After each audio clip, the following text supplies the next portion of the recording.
Abbie, welcome to the show. Thank you so much for having me. So I first came across your content online when I saw your Cyber Monday wheel and you were talking about, I guess, just buying loads and loads of junk. How often people can just buy more and more things because it's on sale. It's just that constant buying more things, which I think is very much exasperated when it is Black Friday, Cyber Monday, Boxing Day sales, and so on. Can you explain a little bit on your views on this and kind of summarize what you were saying in that and the just consumption impulse that we kind of have born in this world? Yeah, it's interesting for me personally because I kind of grew up consuming it. I am from a relatively working class background in Grimsby in Lincolnshire. We didn't have loads of money. We shopped what we could. We bought what we could afford. And growing up with a sister as well, who was really fashion conscious, we used to go to Tammy, Etam, Primark all the time and consume. And we loved to do it. And also society was kind of teaching us that that was the right thing to do growing up. So I very much grew up consuming, and I remember going on my first fast fashion website and buying a pair of jeans and being like, they're like £3. How can they be £3? But just being amazed by, not for once thinking of the consequences and how on earth anybody could make jeans that were £3. I feel like when you're young, you don't have that kind of foresight anyway until you're told about it and taught about it. But sadly, we weren't taught about it in school, and it wasn't a conversation. I don't think my parents were even really aware of it. So it wasn't a conversation that we were having at the dinner table. And then all of a sudden, you grow up, you realize a little bit more about the world. I started working in an industry that taught me a lot about our climate and how it's changing and the impacts that we as humans are having on it. And gradually, over the years, I think the awareness, people can say ignorance is bliss. And I see that a little bit still in my family, because even though I'm really, I take what I buy and I take how I live my life very seriously and very consciously. My family is still kind of in this the same mindset that they were in when I was growing up. They still live in Lincolnshire, and they haven't kind of had this experience of the world perhaps in the same way that I have, and the awareness of it. So I've consciously changed gradually over the years the way that I live my life based off of what I now know and my moral values, if you like. And I'm not saying that anybody that hasn't done that is wrong. Like I say, my own family still consume heavily, but I think unfortunately it is due to a lack of awareness and understanding and education. And I mean, the fact that fast fashion brands still are legally allowed to exist blows my mind, but that's, way beyond my realm of control. But what I can control is the types of content that I put out online. And that's, why you saw that reel on Cyber Monday, which, to be perfectly honest with you, didn't really have any. It wasn't something that I put out that I thought, okay, Cyber Monday coming up, I'm going to make this content. It was all a bit of a happy accident, really, or an unhappy accident, should you say, because I actually went out to get some shoes repaired that had perished. They had literally kind of disintegrated. And again, this is something that over the years I've become far more conscious of. Something that would have got a hole in, or might not fit me the same, or was just never quite right, I would have just chucked out and got new, because it's so cheap and it's so easy to do that. But I have become far, far more conscious of where the chucking it out is ending up going. It's all well and good saying, "Oh, put it in a bag and take it to charity shop," but you know that doesn't always solve all the problems.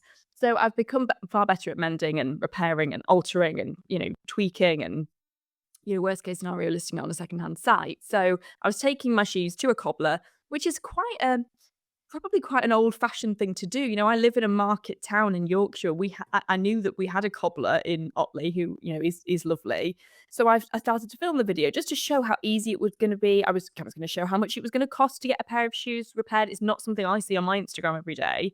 I see more people consuming new as opposed to mending old. And I loved the boots. They were great boots, but the sole had completely split. And so I was filming this video to showcase how easy it is to get things mended in the cobbler. And lo and behold, the cobbler ended up saying, "No, sorry, love, these are actually not repairable." And it kind of took me on this, different journey of the video that I was going to make, which was going to be, look how easy it is to rework your clothes, to actually this big conversation with the cobbler around how the quality of clothes over the years, and shoes in particular, has gotten so bad that seeing so many people now bringing shoes that are completely non-repairable just Yeah. because they weren't made to last at all. And it was quite sad. So I thought, I'll just do this little ranty video, if you like, just to try and show people the impacts of fast fashion, because I think the fact that things aren't even made to last, let alone it's sometimes the responsibility can lie with the consumer, and that can feel quite heavy. Oh, I shouldn't be buying these new shoes. Where actually that I didn't want to buy new shoes. I don't want to buy new shoes. I wanted to mend the shoes that I already loved, but the store, the shop, the brand made them so poorly. They were never made to last more than a few wears. And that's where, as consumers, we've been kind of cheated by it. But I suppose in hindsight, a pair of 30 quid boots, what did I expect? But they were 5 or 6 years old. So, it's one of those things. And it's hopefully going to give people a bit more of an insight into, okay, these are 30 quid now, but what if I still want them in 2 years? And I should still want them in 2 years, and I still want to be wearing them in 2 years. Actually, price per wear for me to invest in a pair of boots that are maybe 100, quid. I appreciate that that is a luxury, but you'll still be trotting around in them in like 15, 20 years' time, which is a bargain, if you ask me. I love how you were gonna do that video in one kind of storyline, and then you got completely sidelined in it, and it's like the most kind of real video ever because you yourself, like the narrator of the video, you're kind of being brought in this completely different direction. You think, "Oh my goodness, like really?" It's shocking, I think, that when you're trying to, fix the shoes, say, and they're not able to be fixed, it's a bit of a reality check, I think, and you go, "Okay, this is actually where we're at now. This is a normal thing." And I want to ask you a bit about the industry you work in and the presenting that you do. And obviously, a lot of it, you have a lot of knowledge, I guess, about weather and the weather cycles and how it all kind of relates. Can you give us a little bit of an introduction in your job and what you do, but then also how this has kind of changed your mindset on that? Because you alluded to that a bit before, but perhaps, you've said that your own family have continued as they have before. And a lot of people will say, okay, I appreciate that, but what really is the difference in me buying some cheaper boots and getting some new boots a few years later? Is that really going to make a difference, to the whole world and the whole climate? And how is that going to make an impact? Yeah. So, funnily enough, I mean, we talked about how I kind of went off on that tangent of setting out to tell one story and ending up actually with a completely different thing, and that ties quite nicely back into what I do for a job. Anyway, I've been in the media industry for about a decade. I am a presenter. I've been a weather presenter for 8 years, and sort of through that have ended up doing more kind of storytelling and all with a climate and sustainability focus. And that's quite often what you find happens when you are a journalist, somebody that's going out to investigate a story, or it may well be that it's something that you're a story that you're interested in telling, or perhaps a producer has told you, this is what your job is for the day. And obviously you have a rough idea of what you think and what you think that story is going to be, and even how you think the TV piece will look at the end. But sometimes you go out with the foot with even with a list of questions to ask that you think are going to be telling one story, and through actually a proper conversation you find out that that isn't actually the story, that something else might be the story. And you do have to, it's always that sort of situation where you sit there and you think, morally, I know my job is to tell this story, but from a moral perspective, this is actually the story. And this is kind of where I need to now go back and have a think and rework how this is going to look, and perhaps speak to the producers and make sure that they're still happy for that to be the piece. But that is the nature of journalism. Like, we all have assumed knowledge and we all think that we know what's happening. And then actually sometimes through getting out in the world and having a proper conversation with somebody, you realize that that's not quite the case. So it kind of ties in a little bit to my job. Working in the media industry. It's an industry that I have always wanted to work in. I feel very fortunate to be in it. I still can't believe that a girl from Grimsby is on the telly. Like, it blows my mind. It was just a pipe dream that I had when I was little. And now it's something that I get to do every day. I've worked for the BBC for many years, which is, an incredible achievement, I think, for myself, considering I never really saw myself. I didn't really see anybody from Grimsby on the BBC. It always seemed to be Oxford educated journalists that went to university, and I didn't go to university. So it's really, really nice, I think, to be able to bring that different perspective of my background into this kind of organisation that perhaps historically has been a little bit old fashioned and archaic, and there's been lots of the same kind of people having the same kind of conversations, and that's changing now, which is wonderful. how that has led me onto this kind of more conscious life. You think of a weather presenter, somebody that stands in front of a green screen and tells you what the weather's going to do every day. And that is what I have done for nearly 9 years now, actually.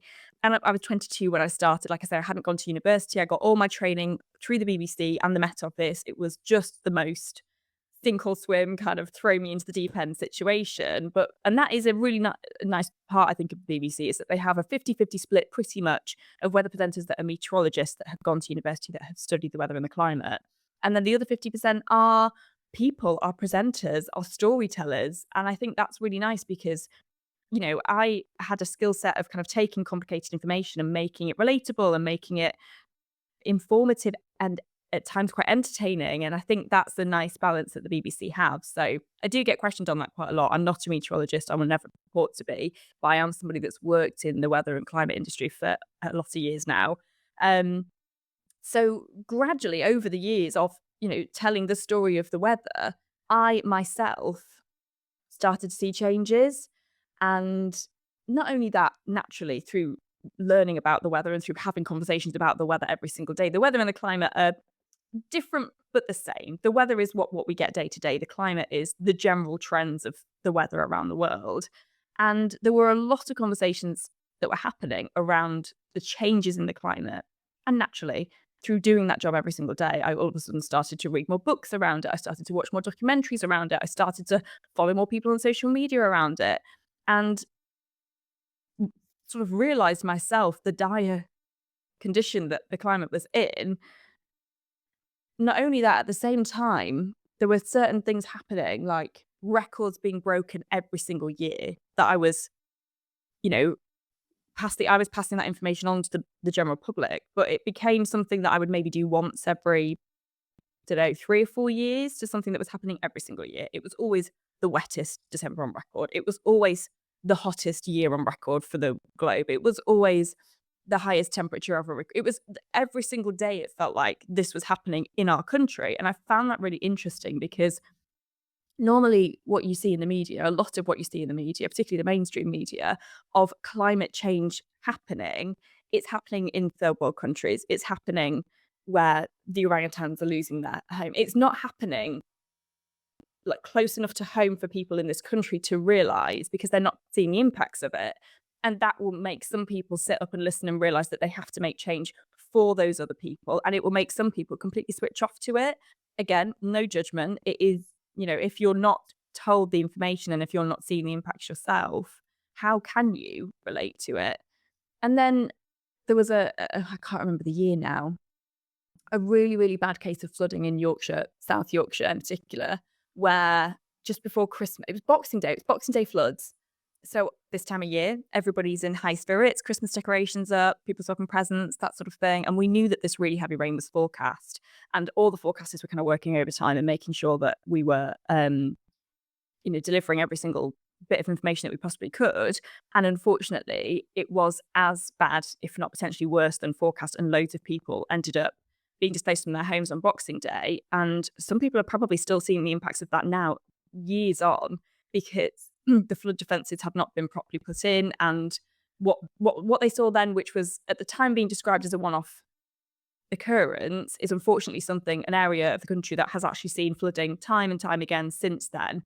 So we are starting to see, I think, in this country, more tangible impacts of climate change. For the first time ever, the Met Office issued an extreme red heat health warning. So danger to life because of the heat. We got over 40 degrees in the UK, which was, the Met Office did like a mock weather forecast about it's probably a little bit longer, about 8 years ago, of this is how bad our weather could be if we don't start making changes. So they did by 2040, our weather could look like this. And 8 years ago, they said it could, by 2040, see temperatures exceed 40 degrees. It's already happened. It happened, it's 2022 when that happened. So it's the weather that we were worst case scenario going to be seeing by 2040, we're already seeing.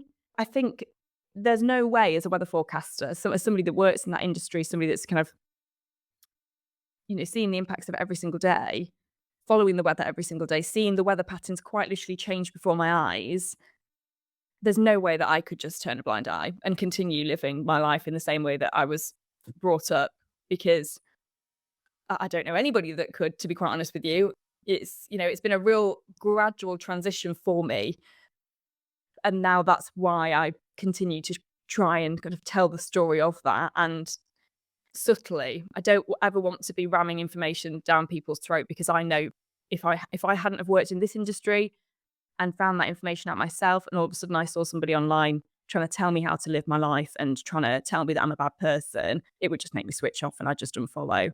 So I'm trying to do it in a way in which it's kind of gently teasing that, the information, and giving people the facts. They can do with the facts what they want. And if I'm going to help you, tell you little things that can make a big difference, that might help you make some more conscious changes, then that's what I'm going to continue to do. And I think that the constant consumption of clothing and items and buying things, there's kind of several reasons for that. There could be the presentation of yourself to others. There could be it's just what you do, you enjoy doing it. You take a lot of interest from clothes, you really like fashion, or you could maybe have it as a bit of your identity of this is what I do. I want to present myself in a certain way, therefore I need to have this big cycle of clothing. And if we even just keep like strictly on clothing, there's so many items of clothing that people buy, and there's a whole cycle of it. And then obviously in the UK we have quite, different seasons in terms of you need a lot of clothing in winter to keep yourself warm and things like that. It's interesting. It keeps it fun to change things in and out. And then, of course, in your line of work, you're literally on the TV presenting to so many people who are tuning in. Therefore, I think a lot of people would say, well, I want to present myself in the best possible way. I want to wear the nice clothes. I want to, I can't wear that skirt again because I've already worn it on TV. And obviously, I'm just kind of guessing here what people may think, but I'm sure that you can relate to some of those thoughts. So how do you balance then? Okay, you've been presenting for 8 years for the weather alone, and that's a lot of outfits. That's a lot of time on TV, which I guess you would want to present yourself in a certain way. But then how do you actually balance your ethics, your ethos, without just having, okay, new outfit in, new outfit out?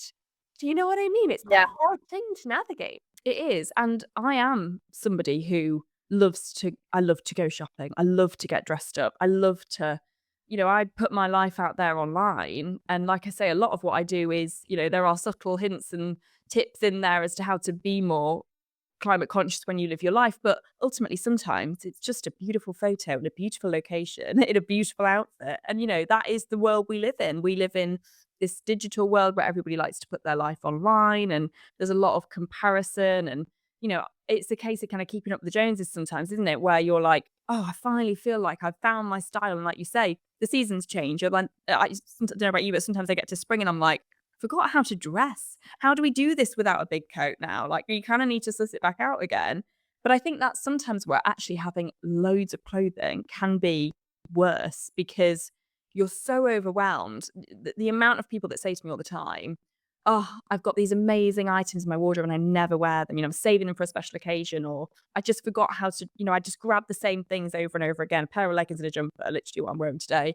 So I think actually sometimes simplifying it, knowing what fits you, knowing what colors work for you, knowing the brands that are going to last and that are going to see you through winter after winter after winter, and really looking after those items of clothing. Maybe at the end of every winter, you do get your winter coat dry clean. Don't know about you, but mine always ends up with makeup all around the collar. And if I leave it like that and then, pull it out of the wardrobe next winter, I don't have the same desire to wear it as if it was looking great, as if it was potentially sealed up in a dry cleaning bag and ready to go and almost looking brand new. So I think it's a really difficult thing. And I mean, I say difficult, of course it's not. That there are people going through real hardship in life. This is not a difficult thing, but I think the society we live in makes it arguably more difficult. And so I don't want to in any way kind of turn my nose up at that, because I am also a young woman who loves to get dressed up and who loves to post on Instagram, and I totally get it. But there are so many ways of doing it in a way more climate friendly nature. Thankfully, I think actually over the last couple of years, it's become way more fun as well to do it that way. The charity shops are so much better. We've got amazing apps like Depop and Vinted, which are becoming easier to use. There's rental sites. There's a site called Hire Street that even allow you to pay something like 35 quid a month, and you get like 4 items to rent for that month. So you've got a whole new wardrobe every single month, but you then don't have to own it. You then send it back. You get a new wardrobe if you like every single month. You're just renting it, you're sharing it. There's other people that are doing the same thing. You can still look on trend, on brand. You can have the Instagram photos. You can go to the wedding and not wear the same dress twice, but you're not consuming it all at a really low price point in really poor quality that is ultimately going to end up in landfill potentially. And I think this is, you touched on people feeling like, what difference does it make? And I totally get it. I live between Leeds and Harrogate. I live very rurally. I can quite easily go a couple of months without really seeing a high street shop. I tootle into my market town, I pick up the vegetables, I have a chat with the cobbler, and I come home. And then I go into Leeds City Centre, for example, beautiful high street, really nice city, and it can feel quite overwhelming, particularly this time of year. Like, people are shopping. You can see the people panic buying stuff that they don't need, the people that they're going to give those gifts to don't need, and you do think, what is it all for? What is the point in me being so sensible and making such considered decisions? But there's a quote from somebody, and I'm going to butcher it, and I'm also not going to remember who said it. So, quote me. Imagine if 7 billion people on the planet all sat there and said, what difference will I make? If even if half or even if a quarter of those people stopped, even if a quarter of the people in this country stopped buying fast fashion at the rate that they do, it would collectively make a huge difference. And so while you may not be seeing on the high street the people who are making those more considered decisions, trust me that I know now, because I've surrounded myself with this amazing community of people that are doing similar things, and it feels like change is happening. It might be slow, it might not happen overnight. Unfortunately, there's going to be a lot more clothing to end up on beaches in third world countries before we get there. But I do feel as though we are getting there. We are making steps. And you dip your toe once, you nip into your first charity shop, you rent your first dress for a wedding, and it becomes really addicted, because then that's the story to tell. It's a bit like when I was younger, it used to be, oh, I love your coat. And you'd be like, oh, it's from Primark. Now it's, oh, it's from Oxfam. Or, oh, I've rented it for the week, so I'm going to wear it every single day. That's the story that I think people now are quite kind of proud. It's that badge of honor to wear. So collectively, we'll make a huge difference. Individually, not much of a difference is being made. But trust me, you're not an individual in this. There's this whole movement happening, and you should want to be a part of it. What I think is quite nice is that there's no narrative here of, well, you just have to wear the same thing over and over and just wear the same dress to a wedding and, just buy the expensive jumper and just wear it all winter, and who cares what your perception is, and you're so wrong for wanting to wear, the different clothes every day, and, not wear the same thing to big events and things like that, because it's not that that's wrong. And I think that anyone who has a perception of society right now, especially if they're, a young person, let's say young woman, and they're on Instagram, you're gonna wanna present yourself in a certain way, and it's very much part of society and also social life. That is very much part of who we are now and the generation that we are in. And of course, if you did say, well, actually, I just wanna wear the same dress for every event, I think there's a very much more of an acceptance of kind of if anyone kind of comes and says, okay, this is my point of view and this is what I want, I think there's a huge acceptance for that. But if that's not really what you want to do, there's a lot of different alternatives. As you said, I didn't actually know that there was, you can pay like 35 quid a month and get different things sent to you. Like, that's so cool. I know there's bag subscriptions as well for like designer handbags. And even, we're not talking about £2,000 handbags, just good quality things that are that premium price, a few £100s, not a few £1,000s, but they do last long. They fit nicely. They're lined. They're comfortable. They're cozy. But, there is that rotation that you can have. It's just kind of changing the way that we think. And it's not that it's bad to have value from how we present ourselves or the clothes that we wear, but it's actually changing that, how we get there, the steps that we get there. And I love how you said, it's kind of cool to be like "Oh, yeah, I got this from Oxfam," or anything like, people say, "Oh, yeah, I got this on Vinted," and you think, "How did you find that on Vinted? Like, well done." It takes a bit of a skill to get Mhm. something good on Vinted, and you feel very chuffed when you've managed to do so. But it's just that changing and that learning of behavior. There is still an issue very much in terms of fast fashion, and there's a huge consumption. And I guess on the world of influencers and online personalities who get paid a lot of money to promote a lot of these brands, and that's how they make their income. That's how they put food on the table. I'm not judging them here because it's they still need to work. But it's hard to balance that ethics when money comes into it because it's a bit more of a right in front of your face thing. You think, well, I need to go to my friend's wedding and I don't have a lot of money to spend on a dress. So I'm going to spend 15 quid on Boohoo and get a dress that I'm probably not going to wear again. And it ticks that box because, to be honest, I need to pay the electricity bill Mhm. and I don't actually have time right now to prioritize the environment in this case. So I don't think it's saying that also one's doing it once is wrong. It is those habits, those consistent habits. But also it's just changing that viewpoint on it. How do you approach that? But it is difficult.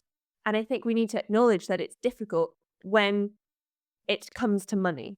Talking about money in general is people get a bit funny about it. And it's not always cheaper to be like, conscious of the environment, and I think that's a huge barrier for people, and I loved one of the pieces of content that you did was you went and asked people, "Where did you get your outfit from?" I think you were at Wimbledon, and what were people's reactions? Can you just kinda give me a little bit of info on that? And also, I guess, perceived barriers to actually because I think people get it. People are like, "Well, I don't want clothing on beaches, and I don't want kids in factories to be making my clothes." Mm. Well, there's a big gap between us saying that and us actually buying clothes that are responsibly made. I think the gap ultimately comes down to a very similar gap to being in a supermarket and looking at a packaged chicken. If you had to slaughter that chicken yourself, and look, I'm a meat eater. I come from Lincolnshire, the land of the sausage. So I do eat meat myself, but I will go to my local butchers. We will have a conversation about it.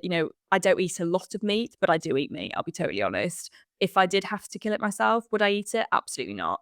But it's a similar sort of thing. So I empathize with that. You're not walking into Zara with their window displays of the 6-year-old garment worker that's making that item of clothing. And you're not seeing the beaches in third world countries covered in in clothes from Zara. So ignorance is bliss. Instead, you're seeing these shiny shops and you're seeing sparkles and you're being drawn in. Like, these companies know what they're doing when it comes to drawing you in.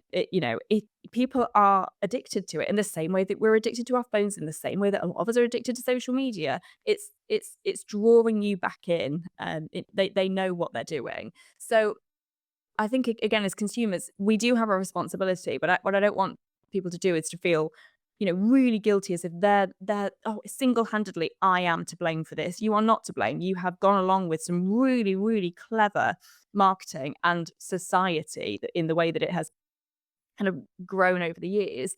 But you touched on Wimbledon. So I was the environment reporter at Wimbledon this year, and we were talking about all the things that a really interesting mix, I think, between sport and sustainability and the responsibility that sport have, particularly this, one of the probably the most famous and well thought of tennis championship in the whole world. How can something we love, something I have loved since I was so young. I remember getting the bus down from Grimsby with my local tennis club for like 7 hours to watch 2 hours of tennis at Wimbledon when I was little. But I have loved Wimbledon for as long as as I have existed, and I want to keep loving Wimbledon, and I want my kids and grandkids and their kids to keep loving Wimbledon because it's such a special part of being British and tennis and sport. But that's exactly what we mean when we say sustainability. How can we make sure that something we enjoy now, we're still enjoying in hundreds of years? And thankfully, Wimbledon, while they're not perfect and they don't purport to be, there's still changes that they can make. They are, out of all the tennis championships in the world, and trust me, I've chatted to a lot of them, taking really big steps to look after the future, to look after the surrounding areas, to look after the people that are coming, to look after the players and make changes. Some of them are subtle. It could be as stupid as changing a certain type of plant that they use because they know that time of year the garden centres will be full with those types of plants. And those types of plants are way better and they need far less water and they need a certain type of organic soil, and it could be as subtle changes like that to they're installing this huge um park next to Wimbledon Park, which will have this ground source heat pump, which will end up powering all of Wimbledon, and they will entirely be able to run sort of self sufficiently within the next decade, which is admirable. Really, they don't need to do that. There's no other sporting championship around the world that are doing that, but they are doing that. So my sort of job for the couple of weeks of the championship was to just drip feed subtly bits and pieces of information around being more climate conscious. How can you be a Wimbledon guest and be a bit more climate conscious? And one of those things was fashion. Wimbledon fashion's huge. It kind of derives how people are dressing for those months of the year, because you see so many people looking so glam and so classic, and the Wimbledon whites are iconic. And it was the point of the piece was to try and show how easy it would be to attend Wimbledon, um, and not have gone straight to the high street and bought something off the high street. So I was going around asking people where they got their outfits from, whether they would have considered buying something secondhand, kind of expecting the answer to be no. And to my utter delight, genuinely, I would say 80% of the people that I stopped that were looking fabulous had got either their outfit secondhand or they had borrowed it from a mate. And I was like, oh,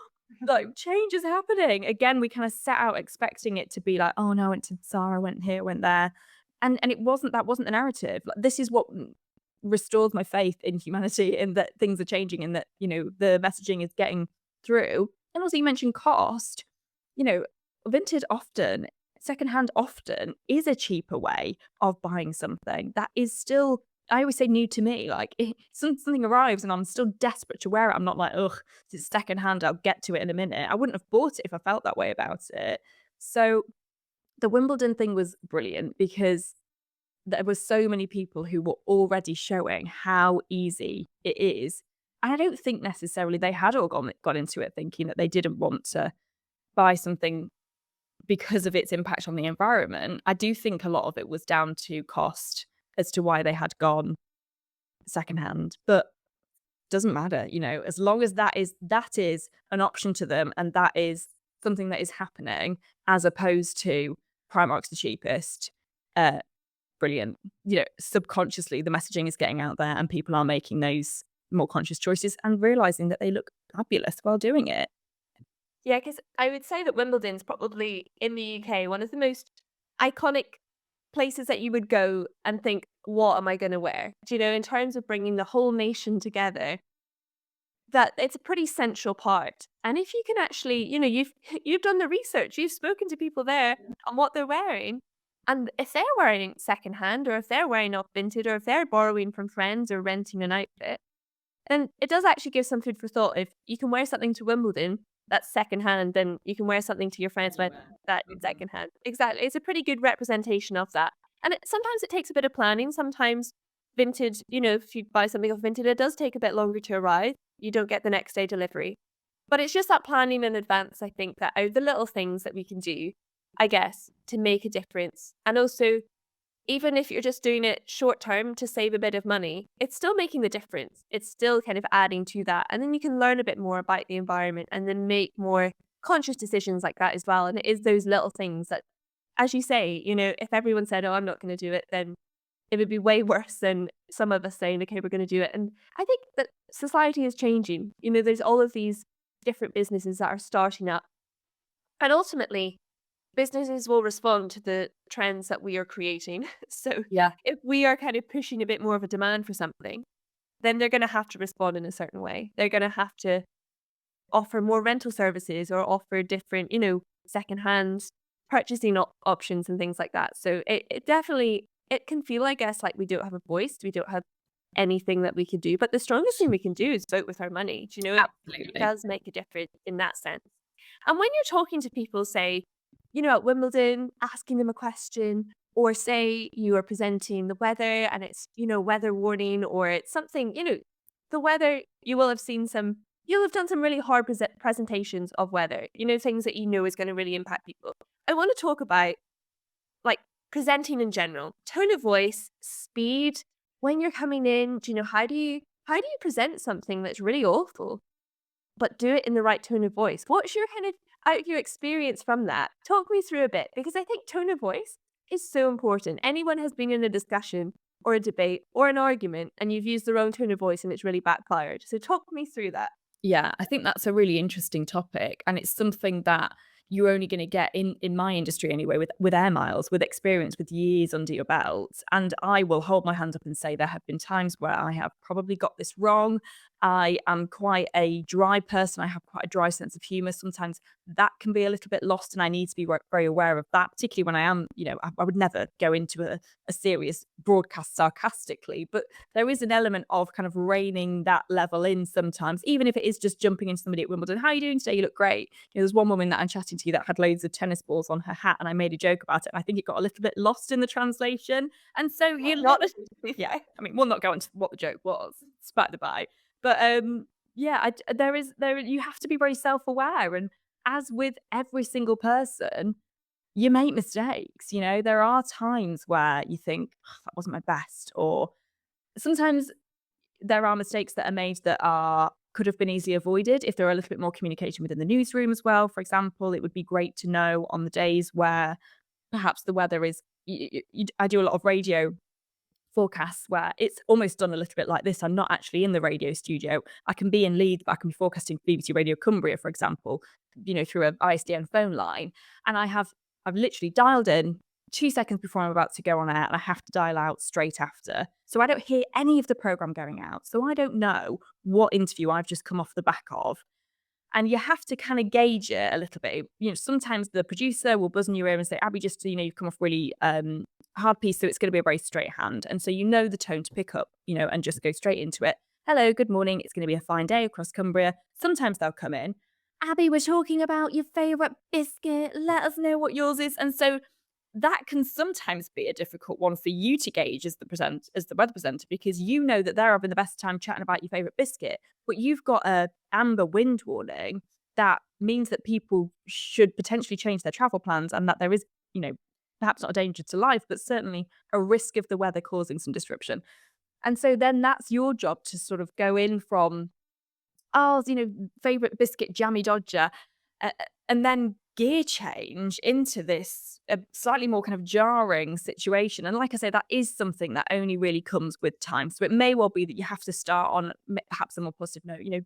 The better news is that by the end of the week, our weather will be much more settled. But it is worth noting that over the next few days, you may well want to just start paying a little bit more attention to the weather forecast, and kind of making that transition and easing things in a little bit. So it's it is, like I say, something that will only come with experience. And there have been some relatively difficult broadcasts that I've had to be a part of. One this summer when there was a horrible incident that had gone on on the outskirts of Manchester, where there had been a stabbing in a local kids dance Ariana Grande dance class, and I was in the newsroom the day that news was breaking, and it was awful. And I didn't have a great forecast. It was a live forecast. There's so much going on.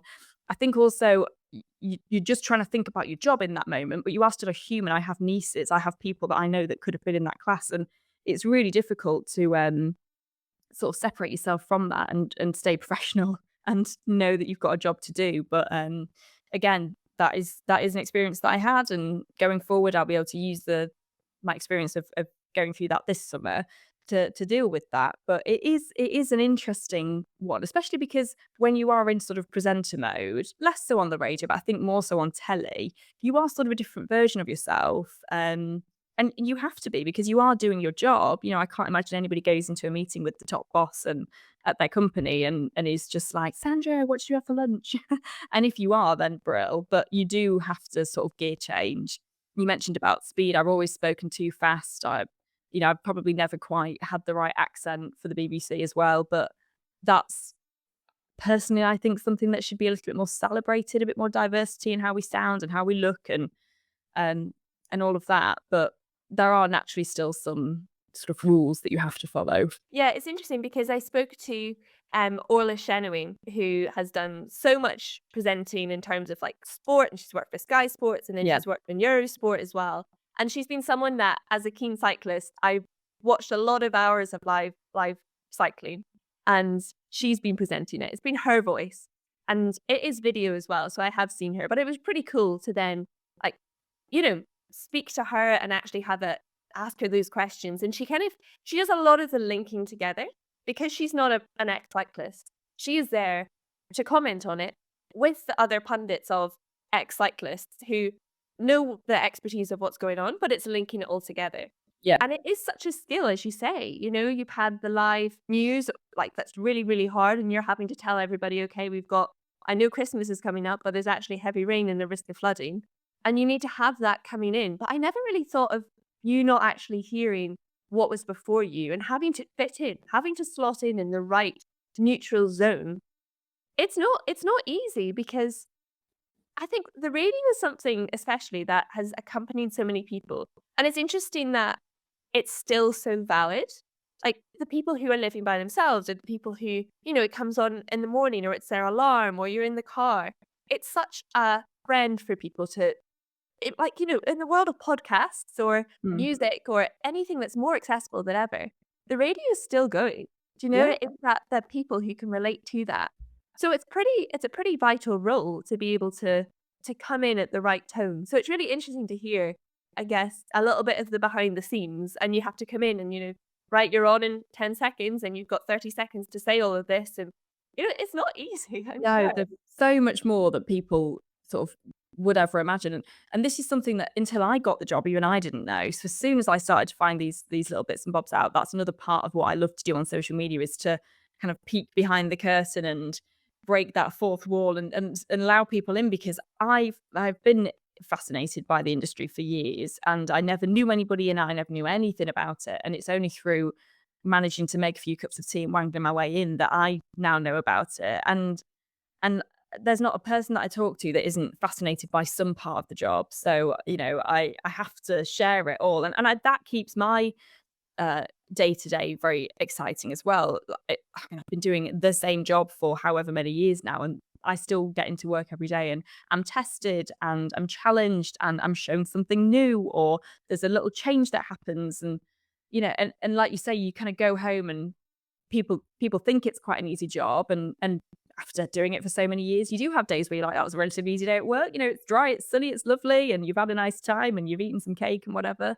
But, there's still, there's still skills that go into it. I think just because you've become experienced and you know how to handle it and you do know how to talk to time and you've done the air miles and you put the work in to make it so that you make it look easy. It doesn't necessarily mean it is easy. I think that's the skill, isn't it? Is making anything that you do look easy when it's I not. was literally about to say that. I was like, if you're being perceived as you make it look easy, it probably means because you're doing it right. You've got the right tone of voice. You're going in at the right speed. You're saying the right little anecdote. But I also think with this job, you do have to have a thick skin because inevitably you're not going to be everybody's cup of tea. In the same way that quite literally everybody likes their tea made slightly differently. Everybody probably likes their You're so presentation and their British. weather forecaster. And, uh, some people love the humour, some people hate the humour, some people love the dress, some people hate the dress. And unfortunately, with social media nowadays, you're told immediately. And so a thick skin is required, unfortunately, and a certain level of no, like I say, knowing that you're not ever gonna be everyone's cup of tea. I quite often will get messages from people telling me, "You were talking too fast, I couldn't understand the weather." And I know I talk a bit too fast. You mentioned the speed, and that is something that when I very first joined the BBC, I kind of had training on, and trust me, this is slower than normal. But that you've also got to relax and be yourself, and those two things, you can't relax and be yourself if you're trying to be something that everybody else wants you to be. So, yeah, it's a funny industry in that respect because not very often do you leave work having had so many people's opinions on you, and it's not even just how you did your job. Often it is quite personal things. It is how you looked. It is the tone of your voice, which is quite a personal thing to talk about. And sometimes it can really impact you, and other days you sort of, get on with life and move on and realize that tomorrow's a new day and it is what it is. But the immediate feedback is quite strange. And what are some of the biggest lessons you've learnt in your time on TV, radio, presenting in general? Gosh, lots. I mean, I've literally grown up. Like I said, I was 22 when I got the job, and I'm 31 now. When I look back and think, God, 22-year-old doing that job, I thought I was such a grown up, and I thought, moving to a new city and getting a job in telly, I was a fully fledged adult, but I was a child.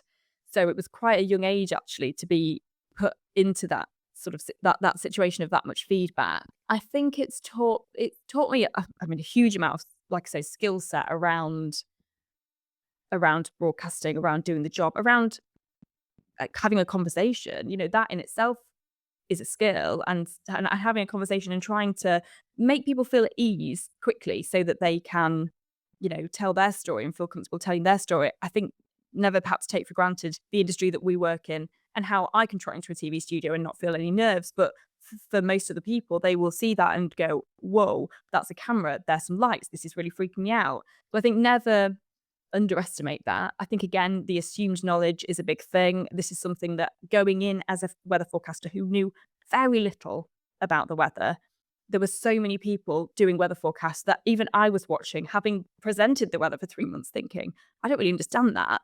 So that was a really beneficial position actually for me to be in, because I was thinking, if I don't understand that and this is the job I'm doing now, how the hell are the audience going to understand that? So again, I think that level of assumed knowledge, going in as somebody that had very little knowledge, was actually a benefit, because it meant that I was maybe more representative of the general audience. Um, I mean, yeah, I don't know. I guess it's shaped who I am as a person largely, which is kind of terrifying to think. I like to think I'm not a hideous person, so I guess it's taught me a lot about growing up and life, and it's a difficult one to know, isn't it? It's not very often that you sit down and sort of reflect in that way, but it's it's taught me a lot. It must have done, because I'm still somehow going. Yeah, and I also look back and feel very proud about the career that I've had so far and excited about the future of it. So I guess it's taught me a lot. Maybe I'll tell you when I'm in my retirement home. It's something that I am aware of as well. Before you start click record on the podcast, I've never spoken to a lot of, well, pretty much everyone on the podcast before. And you have a few moments to kind of convince them, okay, I'm not insane. Like, you can speak to me. It's okay. You have those few moments of, you just want to make them relate to you. You want to have a bit of a rapport with people. And because of the nature of everybody in the world, it's, you'll get on with some people more than others. You have more similarities with some people than others. So it will kind of change, but it is also that appreciation of people, where they are. Have they done TV before? Have they been on a podcast before? Like, do they like talking about themselves? What topics do you think they'd actually feel a bit uncomfortable talking about? But then what topics actually are really important to talk about, and we need to push through that. And it is just balancing that and linking it from one thing to the next thing. And it's such a skill that, I mean, I've been trying to figure out in my podcast journey, and I'm not on air on TV, so I can only imagine, from your own journey, but it's so applicable to, I guess, real life, to real conversations. When you talk to someone, if you're in a work situation and you actually relate to what they were talking about before, and you come in with the right tone of voice, you make them feel understood, respected, and then you kind of come in with that, you're probably going to get a little bit more back. And it's such an applicable skill, I think, for real life. It's not just when you're presenting on TV or you're doing a podcast or something that maybe, people don't usually do. It's such an applicable skill. But anyway, so interesting. And I feel like we could spiral on so many different topics of this for many hours. But thank you, Abby, so much for coming on and chatting me all through that. And your experience, your knowledge, your viewpoint, I think it's given us a lot to think about. And it's just reassuring as well that it is important to make these changes, but don't feel overwhelmed that you are the problem. It's just that you could be the solution, I think. Absolutely. What a beautiful way to end on. I think I even put on that Cyber Monday post, the cycle doesn't break unless we break it. So, yeah, let's get breaking at the cycle. And I am excited about the change that's underway, because the more conversations I have with people, the more people are kind of almost subconsciously making the changes, which is the best way for it to be. It doesn't need to be this huge conscious thing that you're doing. You can subconsciously be living a more conscious life, I think. Wonderful. Thank you for joining, Abby. Total pleasure. Thank you for having me.